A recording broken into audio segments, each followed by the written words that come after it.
ভোটে সেনা ব্যবহারের অভিযোগ, সেনার সঙ্গে আলাদা করে বৈঠক কেন? খর্দার সভা থেকে সরব মমতা বন্দ্যোপাধ্যায়।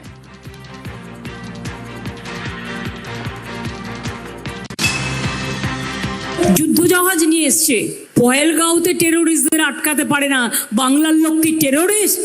মিলিটারিদের সাথে কেন মিটিং করেছে ইলেকশন নিয়ে? My question two government of India, the torture government, the barbaric government, why in a democratic election you will use military? All the agencies, even command, what do you want? You want to fight democratically or you want to bulldoze the people, to kill the people? মানুষকে হত্যা করতে চাও, রক্ত ঝরাতে চাও, নাকি শান্তিতে নির্বাচন করতে চাও? আমি দেখবো কত ক্ষমতা ওদের। সব এজেন্সির ক্ষমতা বড় না মানুষের ক্ষমতা বড়?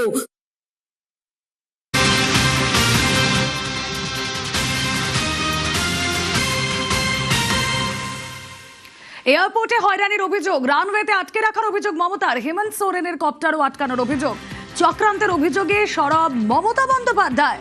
কথা বলবো আবির ঘোষাল, এই বিষয়ে আরো বিস্তারিত জানাতে পারবেন আবির। আজকে মমতা বন্দ্যোপাধ্যায়ের যে কর্মসূচিগুলো ছিল সেই কর্মসূচিতে তিনি যেমন যাত্রা করেছেন, একই সঙ্গে কলকাতা এবং যে খর্দার যে প্রোগ্রাম ছিল সেখানে তার হেলিকপ্টারের ব্যবহার ছিল। তিনি আজকে বেলেঘাটার সভাতে যোগ দিতে আসার পরে অভিযোগ করেছেন যে তার সভাগুলো পিছিয়ে যাচ্ছে, দেরি হচ্ছে। তার কারণ হচ্ছে যে সিভিল অ্যাভিয়েশন অথরিটির তরফ থেকে যথাসময়ে যে অনুমতি দেওয়া উচিত, তিনি মুখ্যমন্ত্রী হিসেবে যে প্রায়োরিটিটা পান, যেটা গোটা দেশের সমস্ত মুখ্যমন্ত্রীরাই পান, সেটিকে দেওয়া হচ্ছে না। এবং এক্ষেত্রে দাঁড়িয়ে তার যে উড়ান ছিল সেই উড়ানকে দেরি করিয়ে দেওয়া হয়েছে, যে কারণে মুরারইতে তার দেরি হয়েছে। আবার মুরারই থেকে তার কলকাতায় এসে কলকাতা থেকে খর্দা থেকে বেলেঘাটা আসার ক্ষেত্রেও তার ক্রমাগত দেরি হয়ে গিয়েছে। এক্ষেত্রে দাঁড়িয়ে তিনি যেটা স্পষ্টত অভিযোগ করেছেন যে সিভিল এভিয়েশন অথরিটির এখানে যারা রয়েছে তাদের গোটা বিষয়টি জানা উচিত, তারপরেও তারা ইচ্ছা করে এই আচরণগুলি করছে।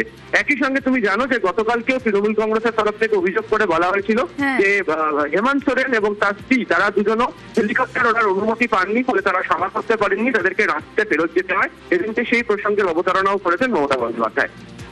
ওকে, আরো একবার আপনাদেরকে জানিয়ে রাখি, এয়ারপোর্টে হয়রানির অভিযোগ মমতা বন্দ্যোপাধ্যায়ের, চক্রান্তের অভিযোগে সরব মমতা, রানওয়েতে আটকে রাখার অভিযোগ করেছেন মমতা বন্দ্যোপাধ্যায়। এত non cooperation from each and every corner. আজকেও রানওয়েতে আমাকে এয়ারপোর্টে আমি যখন ফিরছিলাম তখন আমাকে ইচ্ছা করে আধ ঘন্টা আটকে রাখলো। মিটিংয়ে এখানে এসে পৌঁছতেই পারতাম না। পুরো বিজেপি সব জায়গা কবজা করে রেখে দিয়েছে। যত গভর্নমেন্ট অফ ইন্ডিয়ার এজেন্সি আছে, সে রেল বলুন, প্লেন বলুন, পারমিশন দেবে, পারমিশনটা পর্যন্ত দিচ্ছে না। কালকে হেমন্ত সোরেন ঝাড়খণ্ডের চিফ মিনিস্টার, তার হেলিকপ্টারও 40 মিনিট আটকে রেখে দিয়েছিল।